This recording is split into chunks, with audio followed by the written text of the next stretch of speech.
मैंने पिछले दिनों सारे हल्के का दौरा किया था। चुनाव के बाद सबका थैंक्स किया और जहाँ थैंक्स किया वहाँ सब गांव के लोगों से पूछा था कि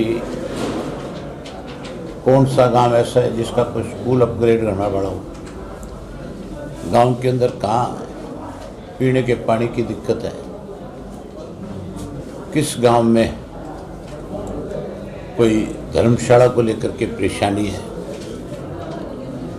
या कोई और नई डेवलपमेंट होनी है।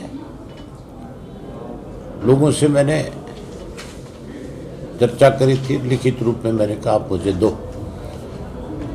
ताकि मैं जब बाई इलेक्शन था उस बाई इलेक्शन के वक़्त भाजपा ने एक प्रचार किया, मेरे सारे विरोधियों का एक प्रचार था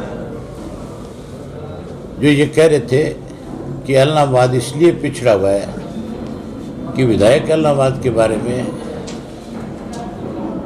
सरकार के सामने पक्ष नहीं रखता इलाहाबाद का, जबकि इलाहाबाद के अंदर जितना भी काम हुआ वो सारा का सारा काम या तो चौधरी देवीलाल जब चीफ मिनिस्टर होते थे तब हुआ, या चौटाला साहब जब मुख्यमंत्री बने उस दौरान हुआ।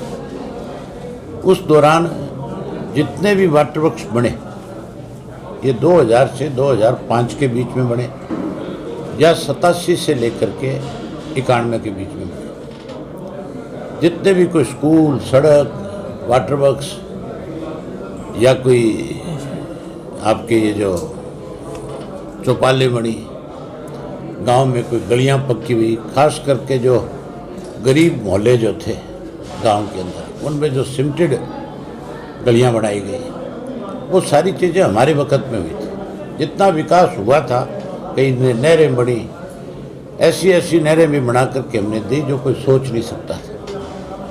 घग्गर में से जो पानी वेस्ट जाता था, जो राजस्थान चला जाता था, उसमें से अनेक लिंक कनाल निकाल करके दिए हमने, जिससे आज की डेट में भी किसान के खेत में पानी जाता है।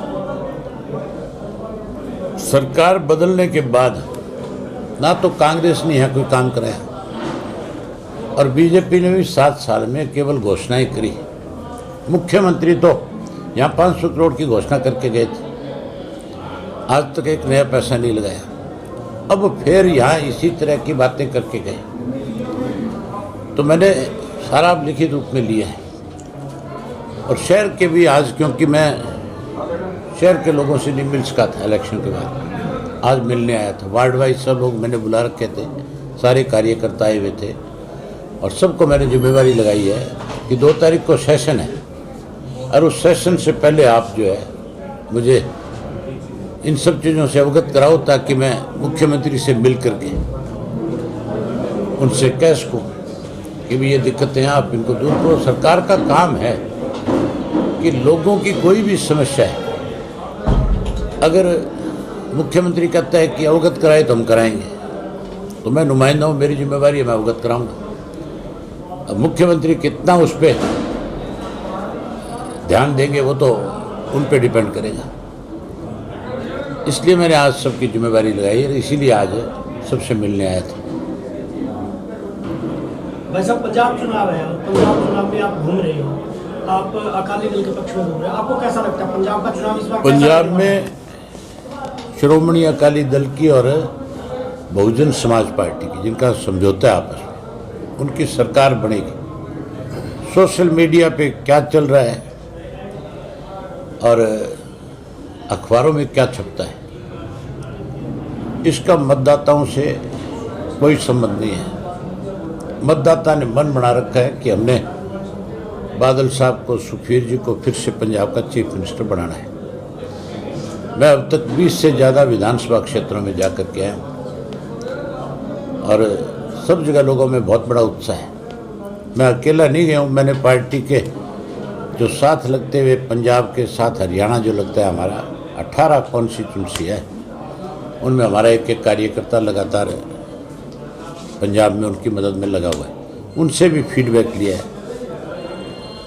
उनसे भी पूछा है, वो भी कहते हैं कि हालात ये है कि सरकार अकाली दल की बनेगी। कांग्रेस तो डूब गई, कांग्रेस के लोग तो रोज आपस में लड़ते हैं। अब तो प्रियंका गांधी आई थी और उसकी मौजूदगी में किस तरह की भाषणबाजी हुई, उससे स्पष्ट हो गया कि पंजाब के लोगों को, कांग्रेस के लोगों को पंजाब की परवाह नहीं, उन्हें तो अपनी अपनी ताकत की परवाह है, तो अपनी अपनी ताकत दिखाना चाहते हैं। तो लोग उन पे क्यों भरोसा करेंगे जो केवल अपने आप को ताकतवर करना चाहते हैं। लोगों को तो वो आदमी चाहिए जो उनकी समस्याओं का समाधान करे। हरियाणा में सरकार जो है वो बुढ़ापा पेंशन बंद कर रही है, 2 लाख रुपए से आए अधिक का माना लेकर। विधानसभा का सेशन आ रहा है और इस पे कॉलिंग अटेंशन दिया है मैंने। मुख्यमंत्री से पूछेंगे भी बंद कैसे कर रहे हैं। चौधरी देवीलाल की बनाई हुई पेंशन है। सरकार का प्रयास तो है। कांग्रेस वालों की कोशिश थी, 2012 में कांग्रेस ये बिल लेकर के आई थी कि 2 लाख से ज़्यादा जिसकी इनकम है उसकी पेंशन बंद कर दी जाए। पहले चौधरी भजनलाल ने भी एक बारी बंद करी थी, उसको भी मजबूर होकर के दोबारा चालू करनी पड़ी। कांग्रेस वालों ने जो स्टेप उस वक्त 2012 में उठाया वापस लेना पड़ा। अब ये जो प्रयास कर रहे हैं, इनको भी विधानसभा के अंदर ये आश्वासन देना पड़ेगा कि हम किसी की पेंशन नहीं काटेंगे, पेंशन नहीं काटने देंगे। अगर ये पेंशन काटेंगे तो फिर इनके मंत्रियों का और इनके सरकार के जो लोग हैं, एमएलए हैं, इन सबको जैसे किसान आंदोलन में इनका बाईकाट हुआ था, उस तरह का बाईकाट होगा हरियाणा में। तो सड़क से लेकर सदन तक जो है आंदोलन, बिल्कुल लड़ाई लड़ेंगे हम। चौधरी देवीलाल के जो भी कोई बनाए हुए कानून है उनमें फेरबदल नहीं करने देंगे। हरियाणा में आप अलग अलग जगहों पर जाकर के आपने जनसभाएं भी की, क्या लग रहा है गठबंधन सरकार को लेकर के जो लोगों को उम्मीदें थी? गठबंधन की सरकार थोड़ी है, लुटेरों का गिरोह है। अब तुम सरकार कैसे कह सकते हो इसको? मुझे एक चीज़ बताओ, आज हर डिपार्टमेंट में कमीशन एक्ट नहीं है, तुम ही बता दो ये बात। तुम सारा दिन सरकार सरकार करते हो और तुम्हें सबको इस बात का पता है कि हर ऑफिस के अंदर लूट मची हुई है, हर डिपार्टमेंट में लूट मची हुई है। चोर इकट्ठे हो रहे हैं जो हरियाणा को लूट रहे हैं दोनों हाथों से। समय बदलेगा, हमारी सरकार बनेगी और सरकार बनने के बाद इन लुटेरों से अच्छी तरह से निपटेंगे। सेंट्रलाइज टेंडर यूनियन को एक सिस्टम लेके आ रहे हैं जी, सब टेंडर जो है वही के लिए निकलेंगे, खत्म हो जाएगा। टेंडर में तो तय है, इनका फिक्स है 8%, 8 से 15% कमीशन लेते हैं लोग। जरूरत ही नहीं है। मैं विधानसभा में अब की बार इस इश्यू के ऊपर सबूत के साथ पूछूंगा कि क्या कमीशन लिया जाता है कि नहीं लिया जाता। अगर कोई ना करेगा तो मैं नाम लूँगा उन अधिकारियों का जो अधिकारी टेंडर देने वाले लोगों को सब ये कहते हैं कि फलाने आदमी से जाओ मिलो। वो अगर हमें हिदायत देगा तो हमें टेंडर देंगे, अदरवाइज नहीं देंगे।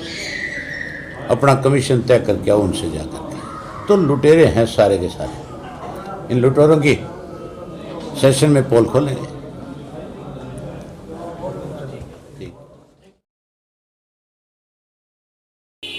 इसके बाद अभय सिंह चौटाला ने अपने निजी कोष से जरूरतमंद लोगों को चेक भी वितरण किए।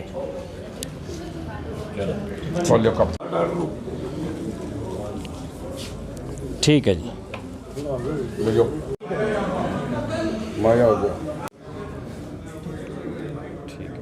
ठीक है जी।